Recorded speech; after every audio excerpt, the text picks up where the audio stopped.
जोहार साथियों, मैं मुकेश बिरुआ। भारतीय जनता पार्टी किस तरह का राजनीति करती है आजकल बहुत कुछ लोगों को भी समझ में आने लगा है। जिस तरह देश में पब्लिक सेक्टर की कंपनियों को पूंजीपतियों को बेच दी जा रही है, स्वाभाविक है जब सरकारी कंपनियां नहीं होंगी तो सरकारी आरक्षण भी नहीं काम करेगा। विनिवेश के नाम पर कंपनियां बेच दी जा रही है और जनता के बीच में नौकरियों का झांसा दिया जा रहा है। उसी तरह झारखंड विधानसभा चुनाव में भी भारतीय जनता पार्टी बांग्लादेशी घुसपैठियों के मुद्दे को प्रमुख मुद्दा के रूप में बोल रही है। कुछ मुद्दे हेमंत सोरेन से भी संबंधित भी हैं, लेकिन ज़्यादातर टिक नहीं रहे हैं। समय समय पर व्यक्तिगत मुद्दे भी उछाले जा रहे हैं। इसको बोलते हैं न्यूज़पेपर में या खबरों में बने रहने के लिए हरकत करना। ये लोग चाहते हैं कि खबरें इनके इर्द गिर्द ही घूमती रहे, पूरा न्यूज़पेपर इनके खबरों से भर जाए, दूसरों की खबर के लिए जगह भी न बचे और न ही लोग दूसरों की खबर को सुने और पढ़ें। इसीलिए कई सारी ऐसी खबरें या आरोप प्रत्यारोप हम लोग देखते हैं, सुनते हैं, जो गैर ज़रूरी तो हैं ही, लेकिन कई सारे मुद्दों से ध्यान भटकाने के लिए भी आरोप लगाए जाते हैं। स्क्रूटनी के समाप्त होने के बाद भारतीय जनता पार्टी ने हेमंत सोरेन के हलफनामे के हवाले से यह आरोप लगाया है कि 5 वर्ष में हेमंत सोरेन की उम्र 7 साल कैसे बढ़ी, और इसे अपने खास मुद्दे के रूप में इन दिनों में भाजपा उठा रही है। जैसे कि दावा किया जा रहा है कि 2019 के हलफनामे में उनकी उम्र 42 साल थी और इस बार के हलफनामे में उनकी उम्र 49 दर्ज की गई है। 2019 से 2024 5 साल होते हैं और उनके हलफनामे के हिसाब से उनकी उम्र का अंतर 7 साल है, और इसी को आधार बनाकर भारतीय जनता पार्टी हेमंत सोरेन का नामांकन रद्द करने की आवाज़ उठा रही है। मूल मुद्दा उनके नज़र में यही है कि हलफनामा में झूठ क्यों बोला।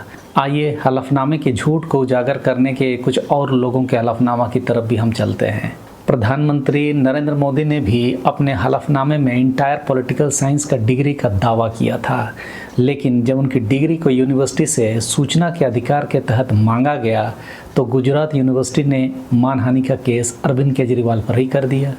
सोचिए, इन्होंने अपनी डिग्री को भी सूचना के अधिकार से बाहर रखने का प्रयास किया।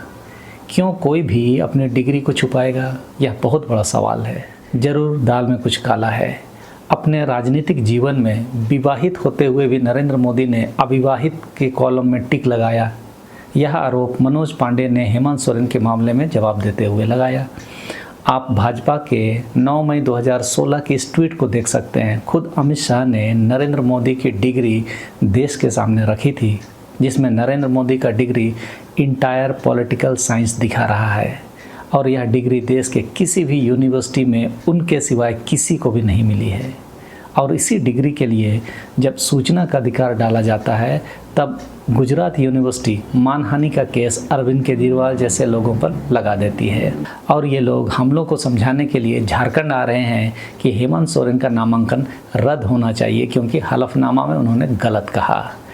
द वायर में छपी रिपोर्ट के अनुसार मोदी ने 2014 के आम चुनाव के लिए अपने हलफनामे में पहली बार जसोदाबेन से शादी करने की बात स्वीकार की थी।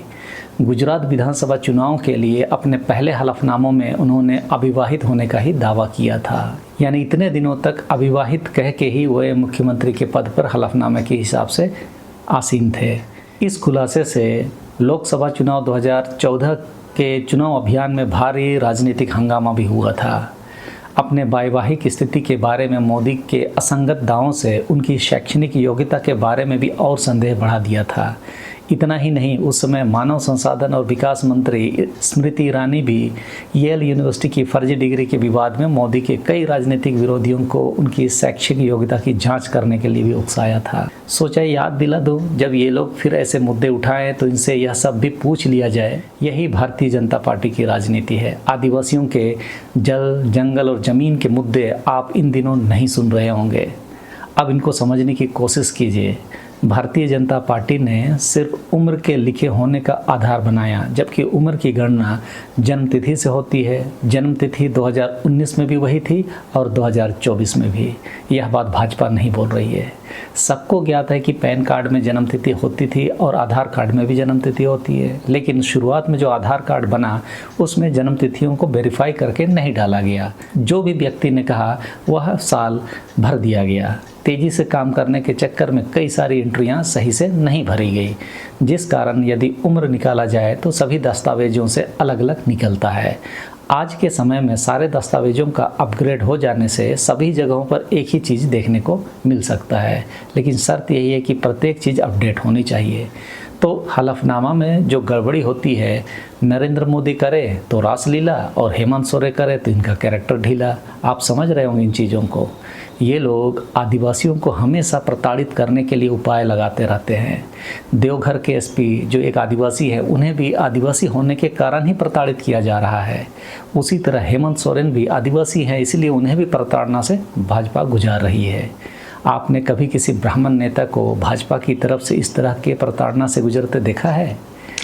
यह इस समय के लिए गैर जरूरी मुद्दा है। झारखंड के लिए हम आदिवासी अपने जल, जंगल और ज़मीन को सुरक्षित रखने के लिए संगठित रहे। पिछले वीडियो में मैंने सरना धर्म कोड पर इन लोगों की साजिश का मैंने पूरी तरह से खुलासा कर दिया था। आप उसे देखकर अपने समाज को भी जागरूक कीजिए। पूरे झारखंडी समाज को एकजुट करने की दिशा में काम कीजिए। सबों को धन्यवाद। जोहार।